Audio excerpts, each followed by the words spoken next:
श्री राम बालाजी धाम बाबा new करोड़ी आश्रम trust के तत्वाधान में आज पंडित श्री धीरेन्द्र कृष्ण शास्त्री पीठाधीश्वर बागेश्वर धाम सरकार जी के द्वारा हनुमान कथा शुभारंभ किया गया, जिसमें सर्वप्रथम धीरेन्द्र कृष्ण शास्त्री जी के द्वारा मुख्य यजमान विनीत कुमार गुप्ता लोहिया, विभोर कुमार गुप्ता लोहिया, विपिन कुमार गुप्ता लोहिया एवं श्री राम बालाजी धाम बाबा न्यू करोड़ी आश्रम ट्रस्ट के अध्यक्ष अनिल कुमार शर्मा एवं सभी अधिकारियों को पटका पहनाकर आशीर्वाद प्रदान किया।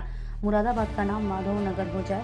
पंडित धीरेन्द्र कृष्ण शास्त्री महाराज जी ने पत्रकारों को लोकतंत्र का चौथा स्तंभ बताते हुए कहा कि आज लोकतंत्र का चौथा स्तंभ जिंदा है। यही वजह है कि आज गरीबों की आवाज बुलंद है। बाबा बागेश्वर सरकार ने भक्तों को संबोधित करते हुए भक्तमाल की कथा सुनाई। उन्होंने कहा कि मन में भाव होना चाहिए तो पत्थर में भी भगवान प्रकट हो जाते हैं। मुरादाबाद का नाम माधव नगर हो जाए। पंडित धीरेन्द्र कृष्ण शास्त्री महाराज जी ने पत्रकारों को लोकतंत्र का चौथा स्तंभ बताते हुए कहा कि आज लोकतंत्र का चौथा स्तंभ जिंदा है। ये वजह कि आज गरीबों की आवाज जिंदा है। मुरादाबाद के भक्तों को पागल भक्त की उपाधि देते हुए कहा कि आप हनुमान जी की शरण में जाने का मन बना लेंगे तो आपका कोई भी बाल बांका नहीं कर सकता है।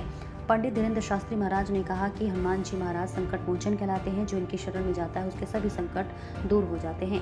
बाबा बागेश्वर धाम सरकार ने अपने मुखरबीन से भक्तों को संबोधित करते हुए कहा कि आपकी जैसी संगीत होती है आपका मन भी वैसा ही परिवर्तित होती जाता है।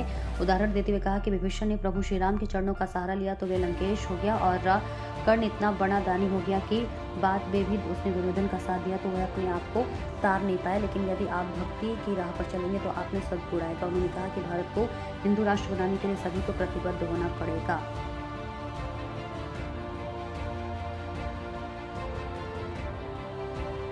हम नफरत नहीं, हम प्रेम के आदमी हैं और गर्व से कहते हैं हम हिंदुत्व राष्ट्र हैं। हम किसी भी मजहब के विरोध में नहीं, उनका सम्मान है, लेकिन हम अपने सनातन का सम्मान नहीं छोड़ेंगे, अपने सनातन का अपमान नहीं चाहिए। खैर हम सब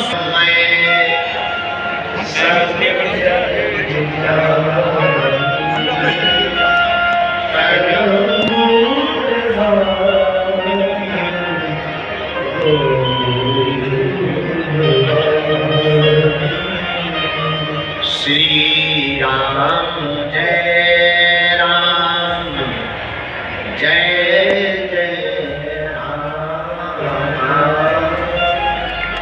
श्री राम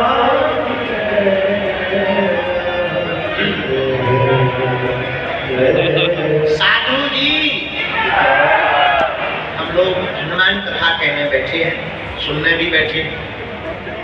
पहले तो हमारा कोई यहाँ आए तो बार बार 2-3 बार हमने इस बैनर को पढ़ा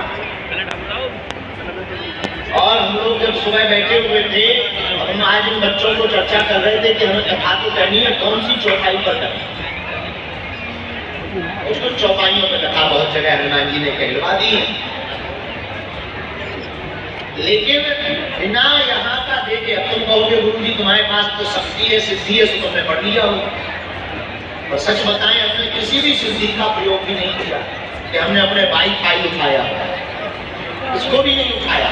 जो है सब सुख लहे तुम्हारी सरना, तुम रक्षक का हमको डरना। इस चौपाई पर 3 दिन तक कथा करें।